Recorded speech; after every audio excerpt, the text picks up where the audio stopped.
بسم اللہ الرحمن الرحیم الحمد للہ رب العالمین والصلاة والسلام علی اشرف الانبیاء والمرسلین اعوذ باللہ من الشیطان الرجیم بسم اللہ الرحمن الرحیم فما لکم فی المنافقین، پھر تمہیں کیا ہو گیا ہے منافقین کے بارے میں، فئتین، ان کے دو گروہ ہو گئے ہیں، یعنی مسلمانوں کے دو گروہ ہو گئے ہیں، واللہ ارکسہم بما کسبوا، حالانکہ اللہ رب العزت نے انہیں اس کی وجہ سے الٹا کر دیا ہے جو انہوں نے کمایا۔ اتریدون ان تہدوا من اضل اللہ، تو کیا تم چاہتے ہو کہ اس شخص کو اس راستے پر لے آؤ جسے اللہ رب العزت نے گمراہ کر دیا؟ ومن یضلل اللہ، اور جسے اللہ رب العزت گمراہ کر دیں، فلن تجد لہ سبیلا، تو اس کے لیے کبھی تم کوئی راستہ نہ پاؤ گے۔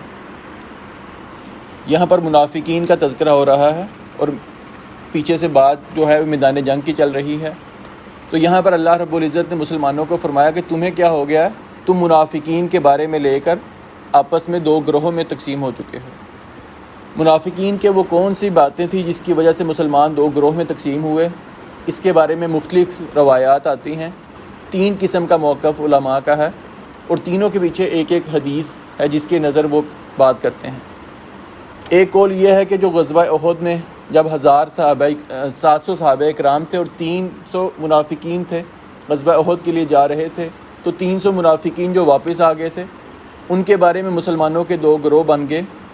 ایک گروہ کہنے لگا ان سے اب جنگ کرنی چاہیے، انہوں نے مسلمانوں کا نقصان کیا ہے، اور دوسرا گروہ کہنے لگا نہیں، ان سے جنگ نہیں کرنی کیونکہ بظاہر یہ مسلمان ہیں، کلمہ پڑھتے ہیں، اس لیے جنگ نہیں کرنی۔ دوسرا موقف علماء کا یہ بھی ہے کہ کچھ لوگ ایسے تھے جو مسلمان ہو گئے، آپ علیہ الصلاۃ والسلام کے پاس آئے دور دراز سے، کلمہ پڑھا، مسلمان ہو گئے، اور پھر اپنے علاقے میں واپس جا کر دوبارہ مرتد ہو گئے تھے۔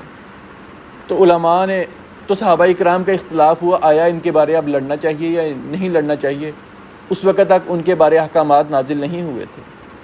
اور تیسرا وہ موقف ہے کہ سیدنا عبداللہ بن عباس رضی اللہ تعالیٰ عنہ بیان کرتے ہیں، کچھ مسلمان ایسے تھے، کلمہ پڑھ لیا، مسلمان ہو گئے، لیکن ہجرت کے بعد بھی وہ مکہ میں رہتے تھے اور مشرکین کا ساتھ دیتے تھے، مطلب مسلمانوں کے خلاف جنگ کے موقع پر مشرکین کا ساتھ دیتے تھے اگرچہ کلمہ پڑھ چکے تھے۔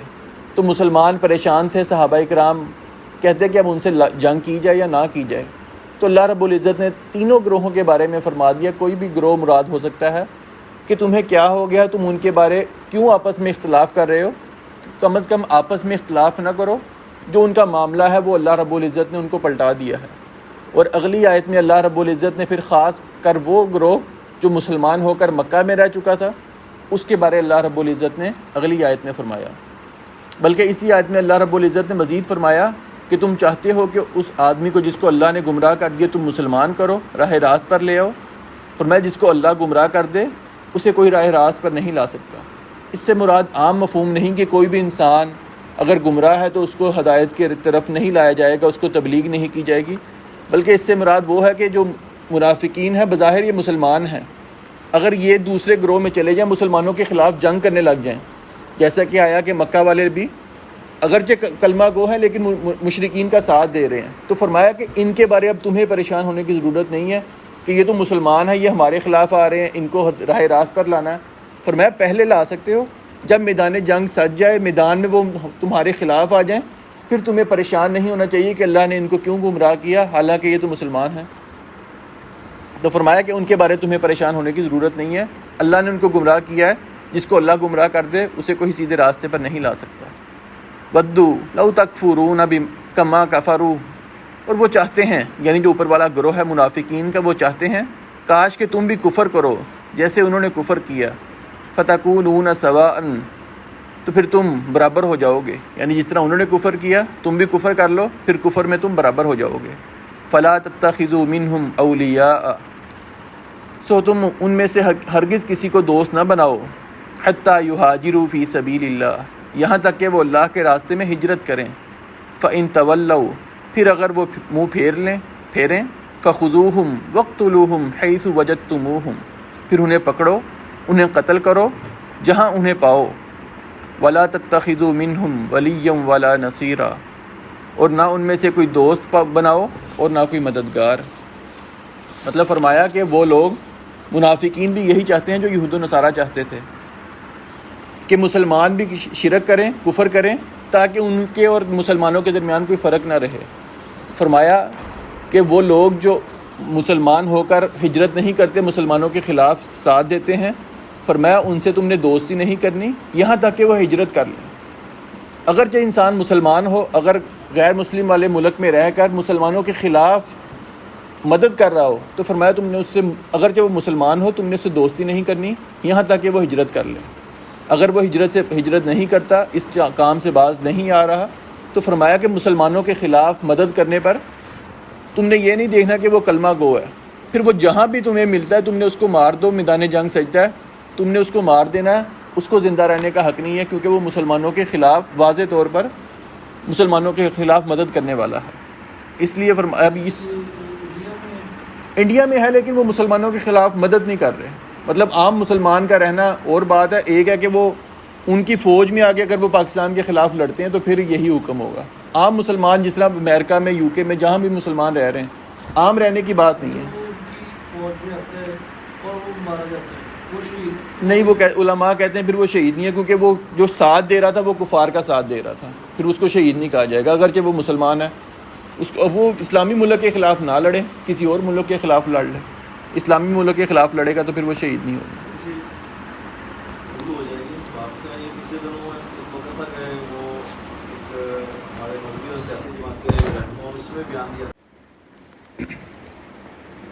الا الذین یصلون الی قوم، مگر وہ لوگ جو ان لوگوں سے جا ملتے ہیں، بینکم و بینہم میثاق، کہ تمہارے درمیان اور ان کے درمیان عہد و پیمان ہے، او جاؤکم، یا وہ تمہارے پاس اس حال میں آئیں، حسرت صدورہم، کہ ان کے دل اس سے تنگ ہوں، ان یقاتلوکم، کہ وہ تم سے لڑیں، او یقاتلوا قومہم، یا اپنی قوم سے لڑیں، ولو شاء اللہ لسلطہم علیکم، اور اگر اللہ رب العزت چاہتے تو ضرور انہیں تم پر مسلط کر دیتا۔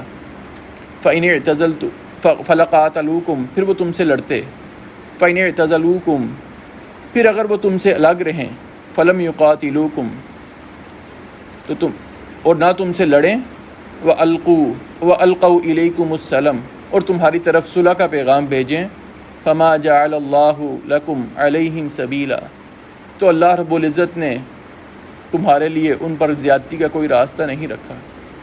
پچھلی آیت میں فرمایا کہ اگر مسلمان بھی ہوں، مسلمانوں کے خلاف مدد کریں تو ان سے لڑنا ہے، جہاں کہیں بھی ان کو پاؤ ان کو شہید مار دو، قتل کر دو۔ یہاں پر فرمایا اب وہ لوگ جو غیر مسلم ہیں یا منافق ہیں لیکن ان سے جنگ نہیں کرنی، ان کے بارے میں فرمایا وہ کون سے گروہ ہیں۔ فرمایا منافقین کا گروہ ہو یا مشرکین کا گروہ ہو، وہ ایسی قوم سے ہوں کہ جن کے درمیان آپس میں تمہارا معاہدہ ہو چکا ہے، جیسے صلح حدیبیہ سے پر آقا علیہ الصلوۃ والسلام کا معاہدہ ہوا مشرکین مکہ سے۔ فرمایا اگر تمہارا ان کے ساتھ معاہدہ ہو جائے تو تم نے پھر ان سے جنگ نہیں کرنی، ان کے کسی بندے کو نہیں مارنا، حتیٰ کہ معاہدے کے ساتھ ساتھ یہ ہو جائے کہ فلاں علاقہ بھی ہمارے انڈر ہے، اس کے ساتھ بھی معاہدہ ہے، فرمایا وہ بھی اسی میں شامل ہوں گے، تم نے ان کے ساتھ لڑنا نہیں ہے، جو وعدے کے اندر شامل ہو گیا، معاہدے میں شامل ہو گیا، اس سے تم نے لڑنا نہیں ہے۔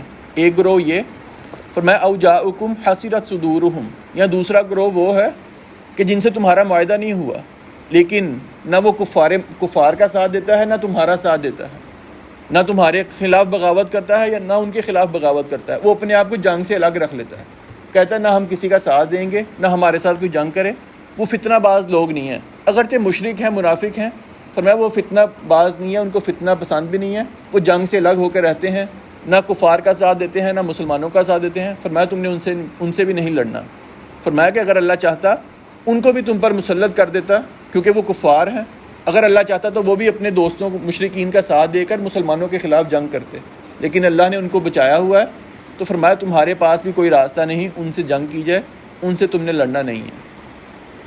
اب تیسرے گروہ کا تذکرہ اللہ رب العزت اگلی آیت میں فرما رہے ہیں، ستجدون آخرین، ان قریب تم کچھ اور لوگ بھی پاؤ گے، یریدون، وہ چاہتے ہیں، ان یأمنوکم ویأمنوا قومہم، کہ تم سے امن میں رہیں اور اپنی قوم سے بھی امن میں رہیں، کلما ردوا الی الفتنہ، وہ جب بھی فتنے کی طرف لوٹائے جاتے ہیں، ارکسوا فیہا، تو اس میں الٹا دیے جاتے ہیں، فإن لم یعتزلوکم، پھر اگر وہ تم سے الگ نہ رہیں، ویلقوا الیکم السلم، اور نہ صلح کا پیغام بھیجیں، ویکفوا ایدیہم، اور نہ اپنے ہاتھ روکیں، فخذوہم واقتلوہم حیث ثقفتموہم، پھر انہیں پکڑو، انہیں قتل کرو جہاں انہیں پاؤ، وَأُولَئِكُمْ، اور یہی وہ لوگ ہیں، جعلنا لکم علیہم سلطانا مبینا، کہ جن کے خلاف ہم نے تمہارے لیے واضح دلیل بنا دی ہے۔ اب یہ بظاہری دوسرے گروہ کی طرح لگتے ہیں، فرمایا وہ لوگ جو تم سے بھی امن میں رہتے ہیں، دوسرے لوگوں سے یعنی اپنی قوم سے بھی امن میں رہتے ہیں۔ بظاہر وہ وہی لوگ ہیں جو منافقین تھے، مشرک تھے، لیکن کسی سے لڑتے نہیں تھے، لیکن فرمایا ان کا اور ان کا فرق یہ ہے، جب بھی فتنہ کی طرف، فساد کی طرف ان کو دعوت دی جاتی ہے، یہ اس کی طرف چلے جاتے ہیں۔ مطلب مفاد نظر آ رہا ہے کہ مسلمانوں کا ساتھ دینا ہے، مسلمانوں کے پاس آ جائیں گے۔ مفاد نظر آیا مشرکین کا ساتھ دینا ہے، وہ طاقتور ہیں، ان کے پاس چلے جائیں گے۔ فرمایا جو اس طرح کے لوگ ہیں، ان سے تم نے جنگ کرنی ہے۔ اگر یہ جنگ سے باز نہیں آتے، مسلمانوں کا ساتھ نہیں دیتے، مسلمانوں کے خلاف بغاوت کرتے ہیں، فرمایا تم نے ان سے جنگ کرنی ہے، پھر ان کو معاف نہیں کرنا، کیونکہ یہ فتنہ باز لوگ ہیں۔ بظاہر یہ دوسری طرح کے لوگ ہی ہیں جو منافقین یا مشرکین تھے، جو جنگ نہیں کرتے، لیکن وہ فتنہ آنے پہ بھی کسی کا ساتھ نہیں دیتے تھے، بلکہ جنگ سے الگ رہتے تھے۔ یہ فتنہ یا مفاد کی خاطر جنگ لڑ لیتے ہیں یا کسی گروہ کی طرف شامل ہو جاتے ہیں۔ فرمایا تم نے ان سے جنگ کرنی ہے۔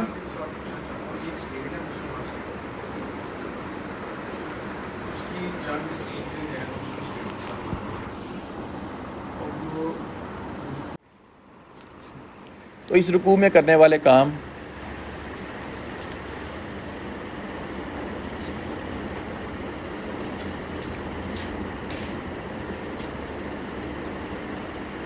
پہلا کام کرنے والا یہ ہے کہ منافقوں کو اپنا دوست اور مددگار نہ بنانا۔ جی 12 نمبر کو، منافقوں کو اپنا دوست اور مددگار نہ بنانا۔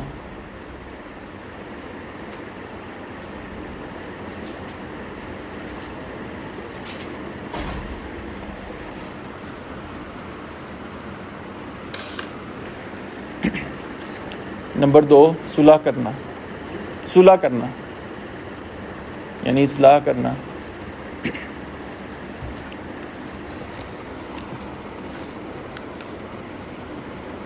رکنے کے بھی 2 کام ہیں، برائیاں کمانا یعنی گناہ پر گناہ کرتے چلے جانا، اس کام سے رکنا ہے۔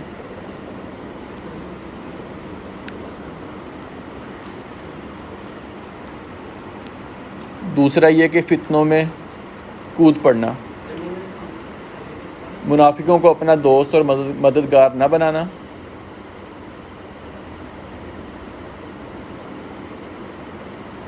نمبر 2، صلح کرنا، رکنے کے کام، برائیاں کمانا یعنی گناہ پر گناہ کرتے چلے جانا، کرنے کا کام صلح کرنا۔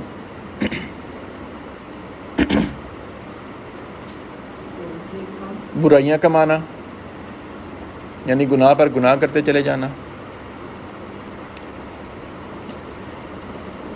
نمبر 2، فتنوں میں مبتلا ہونا،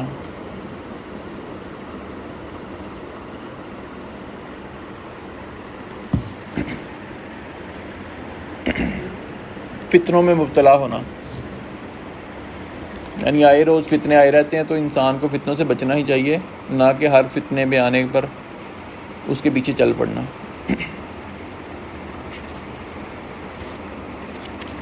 وما کان لمؤمن، اور کسی مومن کا یہ کام نہیں، ان یقتل مؤمنا، کہ کسی مومن کو قتل کرے، الا خطأ، مگر غلطی سے۔ ومن قتل مؤمنا خطأ،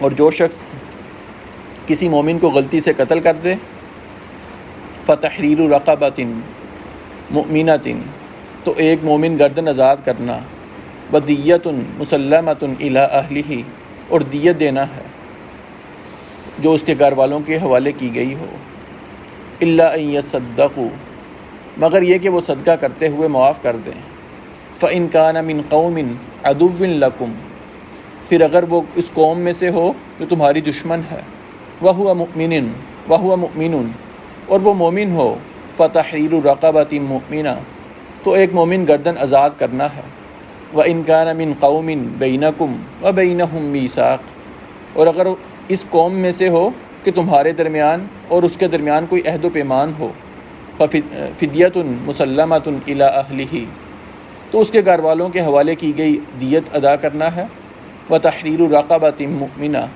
اور ایک مومن گردن آزاد کرنا ہے، فَمَن لَّمْ يَجِدْ فَصِيَامُ شَهْرَيْنِ مُتَتَابِعَيْنِ، پھر جو نہ پائے تو پیر در پیر 2 ماہ کے روزے رکھنا ہے، توبۃ من اللہ، یہ بطور توبہ اللہ کی طرف سے ہے، وَكَانَ اللَّهُ عَلِيمًا حَكِيمًا، اور اللہ رب العزت ہمیشہ سے سب کچھ جاننے والا، کمال حکمت والا ہے۔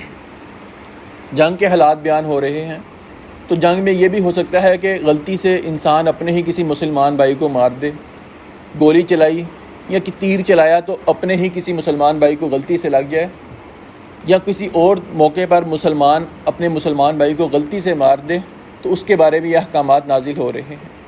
اس کا شان نزول جو یہاں سے دیت کے احکامات ہو رہے ہیں، اس کا شان نزول یہ ہے کہ ایک صحابی تھے، شروع اسلام میں انہوں نے اسلام قبول کیا، غلام تھے، ابو جہل نے، اور ایک آدمی تھا حارث، ان دونوں نے بہت ان پر ظلم کیا، وہ تنگ آ کر مدینہ میں آ جاتے ہیں، اور اس وقت آپ علیہ الصلوۃ والسلام نے بھی ہجرت نہیں کی تھی، آپ مکہ میں تھے، لیکن وہ ظلم سے تنگ آ کر مکہ سے مدینہ آ جاتے ہیں۔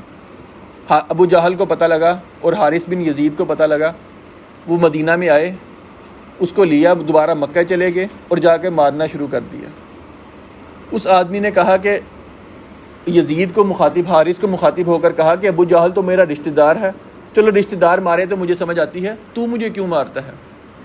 انہوں نے وعدہ کیا کہ جب میں طاقت میں ہوں گا میں تجھے مار دوں گا، تجھے قتل کروں گا۔ اب انہوں نے یہ وعدہ کر لیا، کچھ دن گزرتے ہیں، وہ جو حارث نامی آدمی تھا وہ بھی مسلمان ہو جاتا ہے، لیکن اس آدمی کو پتہ نہیں لگا کہ وہ مسلمان ہو چکا ہے۔ کسی دن سفر پر جا رہے تھے، راستے میں دیکھا کہ وہ حارث آ رہا ہے، ان کو اپنا وعدہ یاد آیا، انہوں نے اس کو قتل کر دیا، مار دیا۔ بعد میں پتہ لگا کہ وہ تو مسلمان ہو چکے تھے، پھر ان کو پریشانی ہوئی، دکھ ہوا کہ میں تو اپنے مسلمان بھائی کو مار چکا ہوں۔ پھر مدینہ میں آئے، اس وقت آپ علیہ الصلوۃ والسلام ہجرت کر چکے تھے، پھر آپ کے پاس آئے، آپ کو آ کے سارا واقعہ بیان کیا کہ اس طرح مجھے مارا گیا تھا، میں نے وعدہ کیا تھا کہ میں تجھے ماروں گا، میں نے مار دیا، مجھے مارنے کے بعد پتہ لگا کہ آپ تو مسلمان ہو چکے تھے۔ پھر اس وقت یہ دیت کے احکامات نازل ہوئے کہ اگر مسلمان کسی کو غلطی سے مار دے تو اس کے احکامات کیا ہیں، اس کا طریقہ کار کیا ہے۔ آیت میں سب سے پہلے فرمایا کہ کسی مسلمان مومن کو یہ لائق نہیں کہ کسی مسلمان آدمی کو مارے۔ قرآن کریم نے کئی جگہ پر ایسے الفاظ بیان کیے کہ وما کان للمؤمنین، اور کسی مومن کا یہ کام نہیں، حالانکہ یہ کام اللہ رب العزت سختی سے منع کرتے ہیں، بس اسلوب یہ اختیار کرتے ہیں، اس سے اللہ سختی سے منع کر رہے ہیں کہ کوئی مسلمان ایسا کام ہرگز نہ کرے۔ فرمایا کوئی مسلمان ہرگز یہ کام نہ کرے کہ اپنے مسلمان بھائی کو مار دے، مگر غلطی سے۔ غلطی سے مارنے کا مطلب یہ بھی ہے کہ آپ شکار کرنے جاتے ہیں، آپ نے شکار کرنا کسی جانور کو، گولی چلی تو سامنے غلطی سے کوئی بھائی آ گیا، اس کو مار دیا، یا جس طرح ہوتا ہے کہ سیکورٹی گارڈ ہیں، پسٹل صاف کرتے کرتے اکثر گولی چل گئی، کسی کو لگ گئی، آپ کا مطلب بھی نہیں تھا، مارنے کا ارادہ بھی شامل نہیں تھا، لیکن وہ مار دیا گیا، تو اس کے بارے میں ہے کہ وہ غلطی سے قتل ہو گیا، اس کا حکم کیا ہے؟ فرمایا اس کا حکم یہ ہے کہ آپ نے ایک گردن مومن آزاد کرنی ہے، یعنی اس وقت مومن گردن آزاد کرنی ہے، غلام کا دور تھا، اب غلامی کا دور نہیں ہے۔ آپ جیل میں جا کے کسی بھی ایسے قیدی کو جو بے گناہ قید میں پڑا ہے، اس کو عمر قید ہو چکی ہے یا اس پر جرمانہ اتنا ہے کہ اگر وہ جرمانہ ادا کرے تو وہ رہا ہو سکتا ہے، وہ بے گناہ ہے، آپ جا کر اس کا جرمانہ ادا کر کے اس کو رہا کروائیں، تو علماء لکھتے ہیں کہ یہ آج کے دور میں غلام کو آزاد کرنے کے برابر ہے۔ اگرچہ اس کے بارے اختلاف ہے، لیکن ایک رائے یہی پائی جاتی ہے کہ آج کل طریقہ یہی نظر آتا ہے کہ آپ کسی بے گناہ آدمی کو جو عمر بھر قید میں رہ رہا ہے، اس کو اگر آپ آزاد کروا دیں پیسے دے کر، تو یہ ایک قسم کا اس کی زندگی کو بچانا ہے، تو یہ غلام آزاد کرنے کے برابر ہوگا۔ مسلمان کلمہ کو ہونا چاہیے، نہیں اکثر طور پر ہم مطلب جو بنیادی طور پہ جیسے منافقین ہیں، اب منافق ہے تو پکا پتہ لگ گیا کہ منافق ہے۔ ایک حدیث میں جب آپ علیہ الصلوۃ والسلام کو سیدنا عمر نے کہا اللہ کے رسول یہ خبیث ہیں، ایک آدھا اور لفظ خبیث کے علاوہ بھی لفظ استعمال کیا تو فرمایا کہ ان کو میں قتل نہ کر دوں. فرمایا نہیں، ان کو قتل نہیں کرنا. لوگ کہیں گے کہ یہ اپنے ساتھیوں کو مارنے لگ گیا. اگر ہم آج اٹھ کر اپنے جو ہم کہتے ہیں کہ جن کا عقیدہ درست نہیں ہے لیکن بظاہر مسلمان ہیں، اگر ہم ان کو ماریں گے لوگ یہی کہیں گے کہ مسلمان آپس میں لڑ رہے ہیں، یہ تو اسلامی امن کا دین نہیں ہے. اس لیے بظاہر حکم جو ہے کہ ہم کلمہ گو پر کریں گے، باقی اس کے معاملات اللہ کے ساتھ ہیں. لیکن اگر ایسا موقع ہو تو آپ دیکھ لیں کہ اگر آپ کو نظر آ رہا ہے کہ ایک اہل توحید بیٹھا ہے، ایک آپ کو لگتا ہے کہ کلمہ گو ہے لیکن شرک کر رہا ہے، آپ اہل توحید کو چھڑا لیں. وہ تو آپ کے اوپر ڈیپینڈ کرتا ہے نا کہ اگر آپ کو پتہ ہے تو یہ آپ اس کو چھڑا لیں، انشاءاللہ آپ کی نیت اچھی ہے تو انشاءاللہ اجر ثواب ہوگا. فرمایا گردن آزاد کرنے کے ساتھ ساتھ دیت بھی دینی ہے. دیت مختلف احکامات اس کے بارے میں نازل ہوتے ہیں. کسی موقع پر آپ علیہ الصلوۃ والسلام نے 100 اونٹ دیت قرار دی، کبھی بکریوں کا ذکر کیا 1000 بکریاں. لیکن جو علماء نے موقف لکھا ہے کہ آپ کا جو جس آدمی کے ساتھ معاملہ ہے، جس رقم پر وہ راضی ہو جائے وہ آپ کی دیت ہوگی. کوئی آدمی چاہتا ہے کہ آپ مجھے، اب اس وقت اونٹ کا زمانہ تھا، بکریوں کا زمانہ تھا تو یہی چلتا تھا. آج کل کرنسی چلتی ہے. کوئی آدمی کہتا ہے کہ مجھے آپ 5 لاکھ دیں تو یہ دیت ہے، میں آپ کو معاف کر دوں گا. تو آپ 5 لاکھ دیں تو یہ دیت معاف ہو جائے گی. آپ 5 لاکھ دے دیں تو دیت ادا ہو جائے گی. لیکن فرمایا اگر کوئی معاف کر دے، وہ کہے کہ میں آپ کو معاف کیا اللہ کی رضا کے لیے، تو پھر یہ دیت والا معاملہ معاف ہو جائے گا. گردن آزاد کرنا وہ باقی رہے گا. کیونکہ اس میں 2 سزاؤں کا ذکر اس لیے اللہ رب العزت نے کیا کہ یہ 2 طرفہ جرم ہے. کسی بندے کو مارنا، اللہ کا بندہ ہے، اللہ کا بھی ہم گنہگار ہوتے ہیں، اور کسی بندے کو مارا، ہم نے کسی بندے کا بھی حق لیا. مطلب حقوق اللہ بھی اس میں شامل ہے، حقوق العباد بھی شامل ہیں. تو حقوق اللہ کا کفارہ اللہ نے یہ بیان کیا کہ ایک گردن کو آزاد کرنا ہے، تو یہ حقوق اللہ کا کفارہ ہے. اور جو بندے کا حق تھا اس کے بارے فرما دیا دیت دے دو، دیت سے اس بندے کا حق ادا ہو جائے گا. اگر انسان دیت معاف کر دے تو حقوق اللہ پھر بھی باقی رہے گا. انسان نے گردن آزاد کرنی ہی کرنی ہے. وہ جس کے ساتھ آپ کا معاملہ ہے، جس کا جو ورثاء ہے، اس کے جو ورثاء ہیں. سپوز 3 بھائی ہیں، ان میں سے 2 نہیں مان رہے، ایک مان رہا ہے، ٹھیک ہے، یا اس کی وائف ہے وہ نہیں مان رہی، باقی کے مان رہے ہیں، پھر کیا ایسا ڈیسائیڈ کیا جائے گا؟ کس چیز کو نہیں مان رہے؟ دیت کو. اس کی وائف ہے جی، کہہ رہی کہ میں نہیں اس کو دیت دوں گی، میں مرڈر کے بدلے مرڈر ہی کروں گی، جی، مجھے یہی قبول ہے. جی. یا بھائی ہے اس کے 2 جو کہہ رہے ہیں کہ وہ ہم یہ دیت وصول نہیں کریں گے، ایک دیت پہ کہہ رہا ہے کہ وصول کر لیتے ہیں. اصل میں نا اس کے بارے میں پہلی بات تو یہ ہے کہ کوئی ورثاء میں سے ایک آدمی بھی کہتے معاف کر دیا، قصاص نہیں لینا، ہم نے دیت لینی ہے، تو قصاص والا معاملہ معاف ہو جاتا ہے. وہ اکثر ہم نے سعودی عرب کی ویڈیوز چھوٹے ہوتے دیکھتے تھے، وہ قتل کرنے لگے ہیں، وہ سب کو پوچھتے ہیں بھائیوں کو، وہ کوئی بھی نہیں مانتا کہ میں معاف کرنا ہے. وہ تلوار اٹھاتے ہیں، چھوٹا سب سے ان میں سے بھائی کہتا ہے میں نے معاف کر دیا، بڑے اس کو بولتے ہیں کہ تو نے کیوں کیا. لیکن شریعت کا قانون ہے کسی ایک نے معاف کر دیا تو قصاص والا معاملہ نہیں ہوگا، پھر دیت کا معاملہ ہوگا. دیت میں جو وہ آپس میں ڈیسائیڈ کریں گے، آخر وہ جب قصاص نہیں ہوگا دیت ہی لیں گے. وہ دیت میں جو وہ ڈیسائیڈ کر لیں اس کے ورثاء، پھر اس پر معاملہ ہوگا. وہ زیادہ مانگ لیں کم مانگ لیں، جو وہ ڈیسائیڈ کریں گے. اگر وہ بندہ اس قابل نہ ہو کہ وہ اس کو دیت دے سکے، پھر کیا کریں گے؟ پھر سب سے پہلے تو یہی ہوتا ہے کہ اس کے ورثاء دیں، مطلب آدمی کے ورثاء دیں، اس کے رشتہ دار سارے مل کے تعاون بھریں. پہلے ہوتا تھا کہ اگر پھر بھی نہیں ہوتا تھا پھر بیت المال سے دی جاتی تھی، لیکن اب بیت المال کا تصور نہیں ہے، تو اس کے رشتہ دار مل کر کریں. وہ نہیں کرتا تو وہ اس سے آدمی سے معاہدہ کر لے کہ یار میں نہیں افورڈ کر سکتا، میں آپ کے پاس اتنی دیر سال ملازمت کر لیتا ہوں یا قسطیں کر لیتا ہوں، میں سال بھر آپ کو اتنے پیسے دوں گا. تو وہ جو آپس میں ڈیسائیڈ کر لیں، لیکن دینی رشتہ داروں کو مل کر پڑے گی. پھر اس میں دوسرا فرمایا کہ فَإِنْ كَانَ مِنْ قَوْمٍ عَدُوٍّ لَكُمْ، کہ اگر انسان ہے مسلمان لیکن کسی کافر ملک میں رہ رہا ہے، دشمنوں کی طرف سے تھا، تو وہ آپ سے غلطی سے مرا گیا. جیسے مسلمان ہے، انڈیا میں رہ رہا ہے، غلطی سے ہم نے مارنا کسی کافر کو تھا، مار ہم نے مسلمان کو دیا، تو فرمایا پھر اس میں صرف ایک مومن گردن آزاد کرنا ہے، دیت دینا نہیں ہوگا. کیونکہ فرمایا حدیث میں آتا ہے کہ فرمایا کہ مسلمان جو ہے وہ کافر کا وارث نہیں ہو سکتا، کافر مسلمان کا وارث نہیں ہو سکتا. اب یہ مسلمان ہے لیکن رہتا دشمن ملک میں ہے، تو اس کے سارے رشتہ دار اگر تو کافر ہوں گے تو اس کو ورثاء مطلب اسلام تصور نہیں کرتا، اس کو وارث نہیں بنائیں گے، اس لیے دیت اس کو نہیں دی جائے گی. لیکن جو اللہ کا قانون ہے، اللہ کی جو سزا ہے، مومن گردن آزاد کرنا، وہ آزاد کرنا ضروری ہے.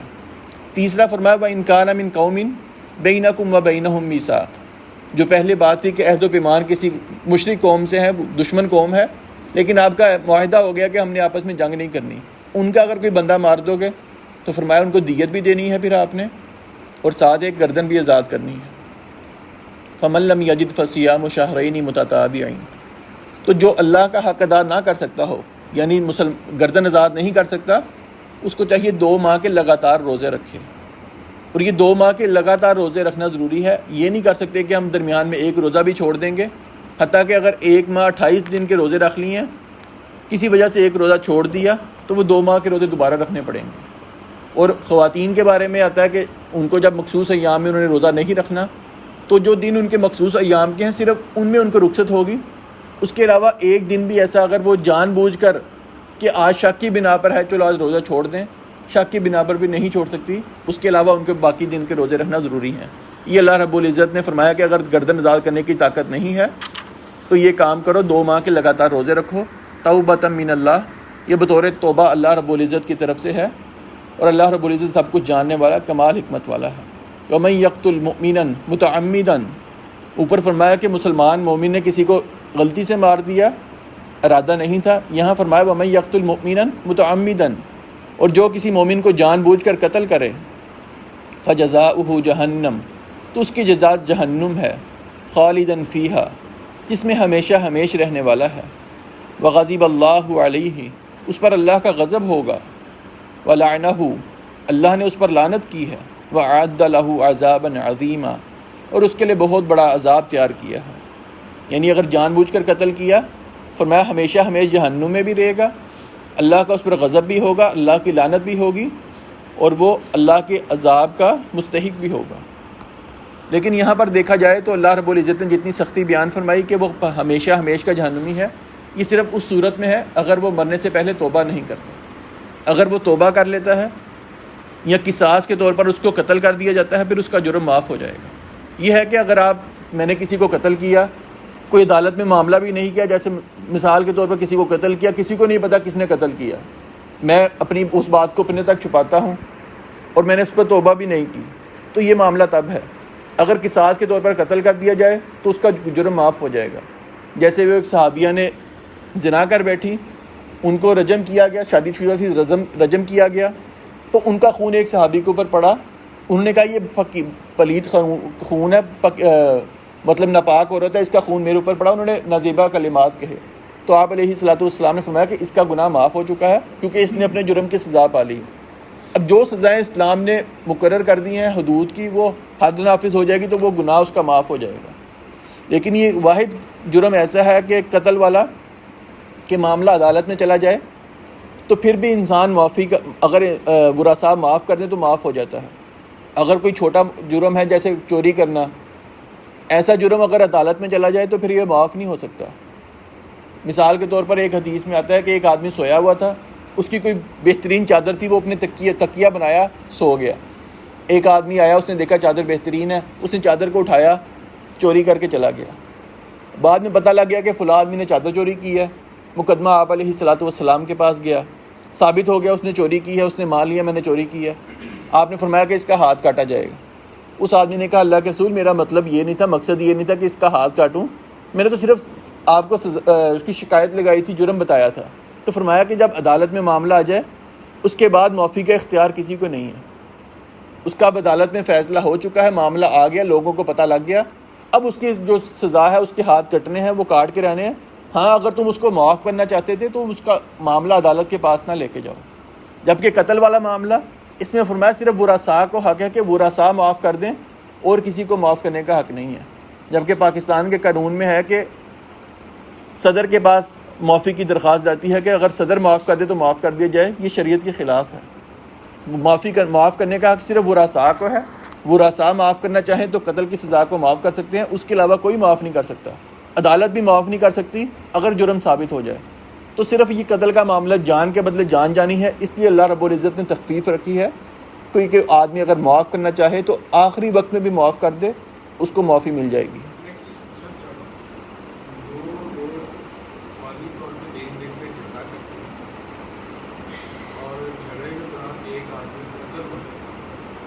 کوئی بھی ہو سکتا ہے، اے اور بی جی، اے بھی ہو سکتا ہے، بی ہو سکتا ہے، اور جو قتل ہو گیا، جس نے قتل کیا، آیا وہ جہنمی ہو، دونوں مسلمان؟ وہ ایک حدیث میں آتا ہے کہ فرمایا آپ علیہ الصلوۃ والسلام نے فرمایا قاتل اور مقتول دونوں جہنمی ہیں. صحابہ نے پوچھا اللہ کے رسول قاتل تو سمجھ میں آیا کہ اس نے دوسرے کو مار دیا تو جہنمی ہے, دوسرا کیوں جہنمی ہے؟ فرمایا کہ اگر اس کی تلوار نہ چلتی, اس کی تلوار چل کے اس نے اس کو مار دینا تھا تو دونوں جہنمی ہیں. قتل کرنے کا ارادہ نہیں تھا, قتل ہو گیا. قتل کرنے کا ارادہ نہیں تھا پھر تو معاملہ ہو رہا ہے, پھر یہی آ جائے گا کہ اس کا ارادہ نہیں تھا, اس نے کوئی ایسی چیز بھی نہیں اختیار کی کہ اس کو مارا جائے. ہاں ویسی کوئی احتیاطی طور پر اتفاقی طور پہ دیا اور کسی چیز سے جی جی وہی نا اتفاقی طور پہ یا کوئی ایسا مکہ مار دیا ایسی جگہ, مطلب ہوتا ہے کہ یہ گردن کی غالباً جگہ پہ ہوتا ہے, کوئی مکہ مار دیں تو ہوتا ہے کہ مار سکتے ہیں, تو اس کا ارادہ نہیں تھا, پھر وہ انشاءاللہ جہنمی والا معاملہ نہیں ہوگا. دوسری بات یہ ہے کہ خواتین جو ہے, جو بیوی ہے وہ میاں کی پاکٹ سے اپنے پیسے نکال کے دوسرے کو دے, آیا وہ چوری کی ذمہ میں آئے گا؟ اس کے بارے میں ایک حدیث آتی ہے, وہ سیدنا غالباً عبداللہ بن سیدنا عباس رضی اللہ تعالیٰ عنہ کے بارے میں آتا ہے.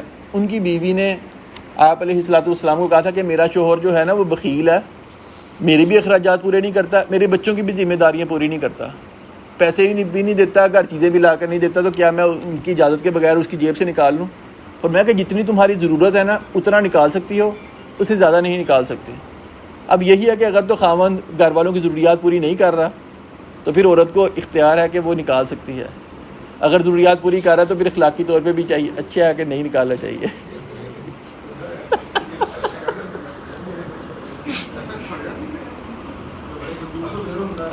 ان کو پتا تھا کہ آج ایسی بات آ رہی, وہ آئے نہیں کلاس میں.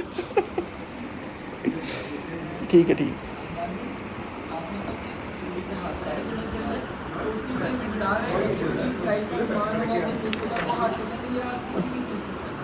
وہ ربع دینار کے بارے میں آتا ہے کہ ربع دینار اس کی رقم ہو تو پھر ہاتھ کاٹا جائے گا. ربع دینار 1/4 دینار, اس کی ویلیو اس ٹائم مجھے پاکستانی کرنسی کا نہیں پتہ, وہ میں آپ کو بھی دیکھ کے بتا دوں گی کتنی بنتی ہے, کیونکہ وہ گرام میں آئے گا. میں آپ کو بتاتا ہوں کتنی بنتی دیکھ کے نا کلاس کے بعد. یا ایھا الذین آمنوا, اے لوگو جو ایمان لائے ہو, اذا ضربتم فی سبیل اللہ, جب تم اللہ کے راستے میں سفر کرو, فتبینوا, تو خوب تحقیق کر لو, ولا تقولوا, اور ولا تقولوا لمن القى الیکم السلام, اور جو تمہیں سلام پیش کرے اسے یہ نہ کہو کہ تم مومن نہیں ہو. الیکم السلام لست مؤمنا, کہ تم مومن نہیں ہو. تبتغون عرض الحیات الدنیا, تم دنیا کی زندگی کا سامان چاہتے ہو. فعند اللہ مغانم کثیرہ, تو اللہ رب العزت کے پاس بہت سی غنیمتیں ہیں. کذالک کنتم من قبل, تم بھی اسی طرح اس سے پہلے تھے. فمن اللہ علیکم فتبینوا, پھر اللہ رب العزت نے تم پر احسان فرمایا, پس خوب تحقیق کر لو. ان اللہ کان بما تعملون خبیرا, بے شک اللہ رب العزت ہمیشہ سے اس سے جو تم کر رہے ہو باخبر ہے. اس کے بیک گراؤنڈ میں بھی ایک واقعہ ہے اس کے شان نزول کا, کہ کچھ صحابہ کرام جا رہے تھے, سامنے سے ایک آدمی آ رہا تھا, اس کے پاس کچھ بکریاں بھی تھیں, اور ایک روایت میں آتا ہے ایک اونٹ بھی تھا.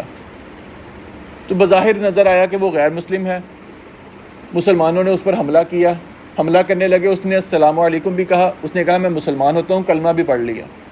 لیکن اس مسلمانوں میں سے ایک آدمی نے اس لیے مار دیا کہ اس نے صرف موت سے بچنے کے لیے کلمہ پڑھا, موت سے بچنے کے لیے سلام کہا, اس کو اس نے مار دیا اور بکریاں اپنے قبضے میں کر لی. اس کے بعد آپ علیہ الصلوۃ والسلام نے شدید غصے کا اظہار کیا. فرمایا کہ کیا تم نے اس کے دل میں جان کر دیکھا تھا کہ اس نے مسلمانوں موت سے ڈرتے ہوئے کلمہ پڑھا؟ اس نے کلمہ پڑھ لیا تو اس کا معاملہ اللہ کے ساتھ تھا, تم نے اس کو قتل کیوں کیا؟ اور اس کی بعض روایات میں آتا ہے کہ وہ آدمی غالباً منافق تھا جس نے قتل کیا تھا, وہ مسلمانوں میں سے لیکن غالباً منافق تھا. اور کچھ روایات میں اکثر مفسرین نے وہ روایت ذکر کی ہے کہ آپ علیہ الصلوۃ والسلام نے اتنے غصے کا اظہار کیا کہ اس کے لیے بد دعا کی کہ تو نے اچھا کام نہیں کیا, اور وہ 7 دن کے بعد مر جاتا ہے. اور روایات میں یہاں تک لکھا ہے کہ جب وہ مرا, لوگوں نے اس کو قبرستان میں دفن کیا, مٹی نے اس کو قبول نہیں کیا, اس کی لاش مٹی سے باہر آ جاتی. لوگ پھر قبر اس کی کھودتے, دوبارہ قبر میں رکھتے, دوبارہ اس کی لاش باہر آ جاتی, حتیٰ کہ لوگوں نے ویسی کوئی گڑھا کھود کر اس کو ویسی پھینک دیا, پھر اس کا معاملہ کلیئر ہوا. تو یہ پر فرمایا کہ جب کوئی آدمی, تم جنگ پر جاؤ, کسی سے جنگ کرنے لگے تو تحقیق کر لو کہ آخر اگلا مسلمان ہے یا نہیں ہے. اگر بظاہر بھی کلمہ پڑھتا ہے تمہارا معاملہ ختم ہو گیا, اس کے دل کا معاملہ اللہ کے ساتھ ہے. ایویں کسی کو صرف تب تک گناہ عرض الحیات دنیا، جیسے بکریوں کے لیے، مطلب اس آدمی نے بکریوں کے لیے قتل کیا کہ اس کے بعد بکریاں میں اپنے قبضے میں کرتا ہوں، تو فرمایا کہ دنیا کے مال کی خاطر تم نے ایسا کام نہیں کرنا۔ اس نے تمہارے اوپر سلام بھی کہا، اپنے ایمان کا اظہار بھی کیا، تمہارا حق نہیں بنتا اس کو مارنا، تمہیں بکریاں چاہیے، مال و دولت چاہیے۔ فرمایا اللہ کے پاس بہت سے بہتر سے بہترین مال بھی ہے، تو تمہیں چاہیے کہ تحقیق کر لیا کرو۔ لا یستوی القاعدون من المؤمنین، ایمان والوں میں سے بیٹھے رہنے والے، غیر اولی الضرر، جو کسی تکلیف والے نہیں ہیں، والمجاہدون فی سبیل اللہ، اور اللہ کے راستے میں اپنے باموالہم وانفسہم، اور اللہ کے راستے میں اپنے مالوں اور اپنی جانوں کے ساتھ جہاد کرنے والے برابر نہیں ہیں۔ فضل اللہ المجاہدین باموالہم وانفسہم علی القاعدین درجہ، اللہ رب العزت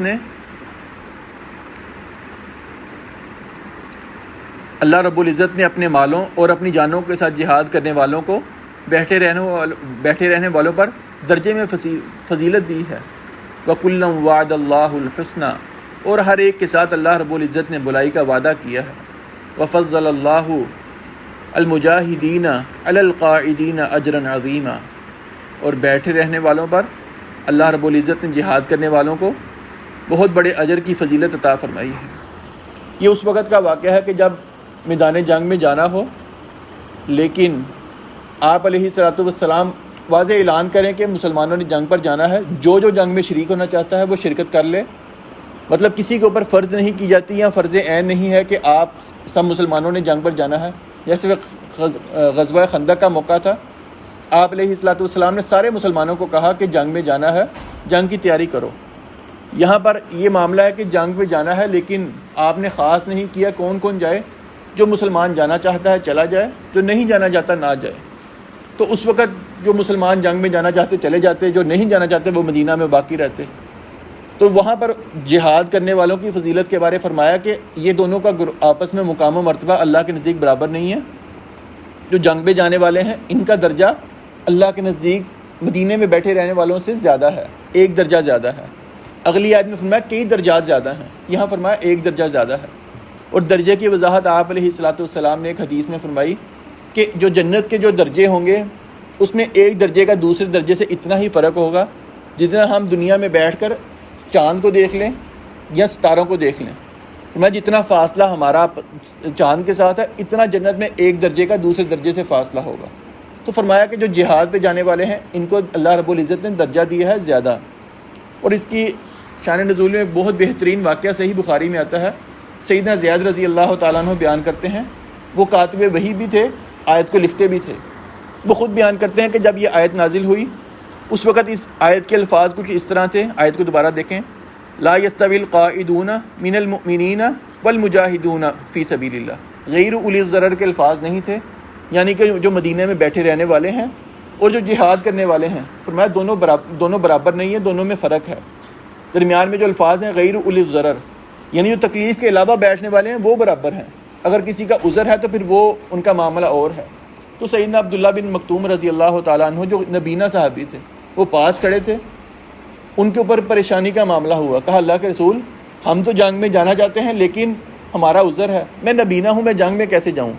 تو ان کی یہ بات اللہ رب العزت کو اتنی پسند آئی، اس آیت کے دوبارہ یہ الفاظ نازل ہو گئے کہ جو تکلیف کے علاوہ مدینے میں رہتے ہیں یہ معاملہ ان کے ساتھ ہے، اگر کوئی عذر کی بنا پر مدینے میں رہتا ہے تو اس کا معاملہ یہ والا نہیں ہے۔ اور اس کی وضاحت میں ایک اور حدیث بھی آتی ہے کہ غزوہ خندق کا موقع تھا، آپ علیہ الصلوۃ والسلام نے عام اعلان کیا کہ مسلمانوں نے جنگ میں جانا ہے، جنگ کے لیے تیار ہو جاؤ۔ کچھ مسلمان آپ علیہ الصلوۃ والسلام کے پاس آئے، کہا آقا لمبا سفر ہے، گرمی بھی بہت زیادہ ہے، ہم جنگ میں جانا چاہتے ہیں، آپ ہمیں سواری مہیا کر دیں، ہم جنگ میں چلے جائیں گے۔ تو فرمایا کہ ہمارے پاس بھی سواریاں نہیں ہیں، لہٰذا تمہارے پاس عذر ہے تو تم مدینے میں رہ لو، اللہ رب العزت تمہیں اجر و ثواب سے نوازیں گے۔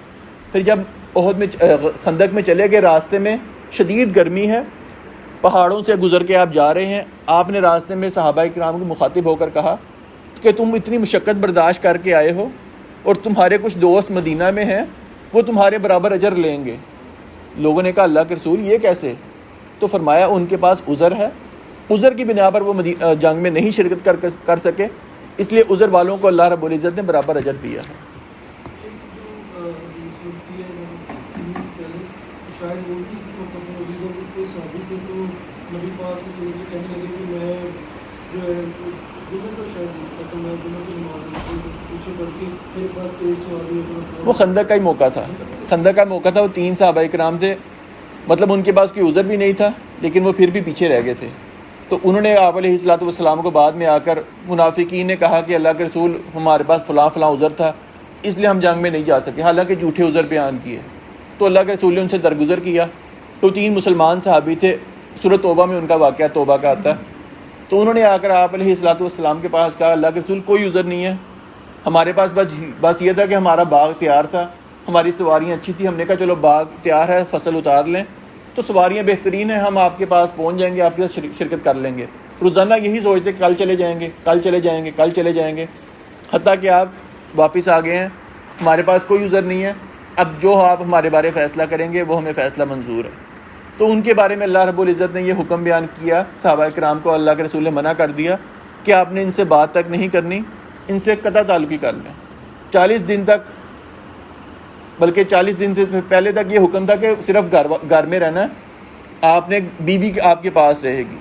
پھر درمیان میں آپ نے یہ حکم جاری کر دیا تینوں صحابہ کو کہ اپنی بیویوں کو حکم دو اپنے گھر چلی جائیں. تو صحابہ نے پھر بھی اللہ کے رسول کے پاس آ کر کہا اللہ کے رسول صرف اتنا بتا دیں کیا طلاق دینی ہے یا صرف ان کو ویسی گھر بھیجنا ہے. فرمایا ویسی گھر بھیج دو. ان میں سے پھر ایک بیوی آئی, کہا اللہ کے رسول میرے تو شوہر کمزور ہیں, اگر میں چلی گئی تو ان کو کھانا پکانے والا, ان کی ضروریات کو پوری کرنے والا کوئی نہیں ہوگا. تو آپ نے ان کو رخصت دی کہ چلو تم اپنے خاوند کی ضروریات کو پورا کرو, باقیوں کو کہا کہ اپنے گھر چلی جاؤ. یہاں تک آیا کہ صحابہ کہتے ہیں کہ ہم نماز پڑھنے مسجد نبوی میں آتے, ہم آپ علیہ الصلوۃ والسلام کو سلام کر کے نظروں سے وہ کیا کہتے ہیں اوجل نظروں سے ہم دیکھتے کہ شاید کہ آپ ہمارے سلام کا جواب دیں, لیکن آپ اپنے ہونٹ کو بھی حرکت نہیں دیتے. لیکن جب ہم آپ سے چہرہ پھیرتے تو آپ بھی ہماری طرف دیکھنے لگ جاتے. تو ان کا وہ ذکر تھا کہ پھر 40 دن کے بعد یا 50 دن کے بعد اللہ نے ان کی توبہ قبول فرمائی اور ان کا قرآن کریم میں ذکر آیا. وہ غزوہ خندق کا ہی واقعہ تھا.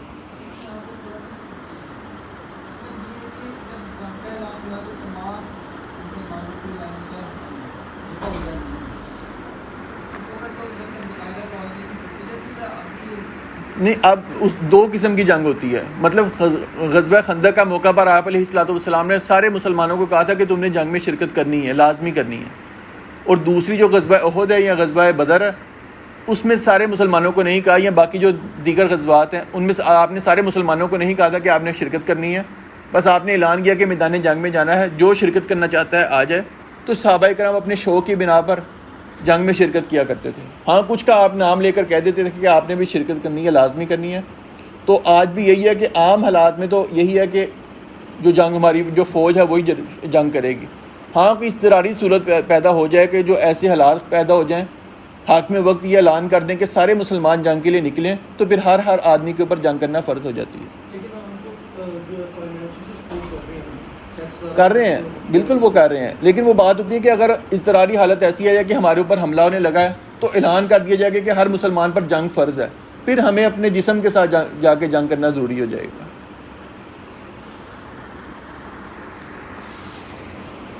درجات منہ, اپنی طرف سے بہت سے درجوں کی, و مغفرتاً و رحمتاً, اور عظیم بخشش اور رحمت کی, وکان اللہ غفور الرحیم, اور اللہ رب العزت ہمیشہ سے بے حد بخشنے والا نہایت مہربان ہے.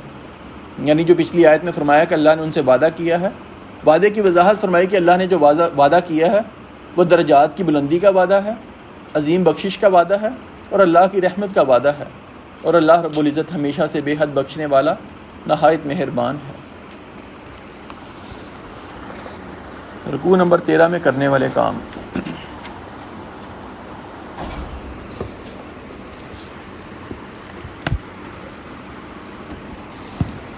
توبہ کرنا,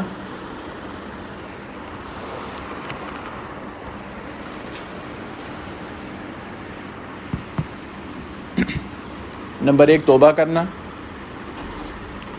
نمبر 2 دوست اور دشمن میں تمیز کرنا.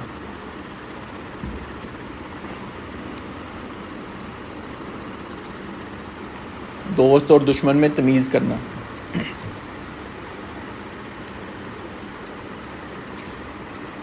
نمبر 3، انسانوں کے بارے تحقیق کے بعد فیصلہ کرنا، یعنی انسانوں کے بارے میں تحقیق کے بعد کوئی فیصلہ کرنا ہے، بغیر تحقیق کے فیصلہ نہیں کرنا ہے۔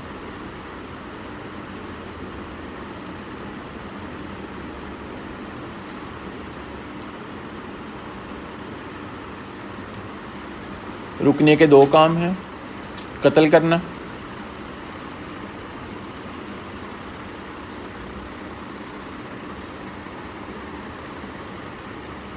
نمبر 2 بغیر عذر کے دین سے دوری اختیار کرنا یا دین کی مخالفت کرنا، بغیر عذر کے دین کی مخالفت کرنا یا دین سے دوری اختیار کرنا۔ سبحانک اللہم و بحمدک، نشہد ان لا الہ الا انت، نستغفرک و نتوب الیک۔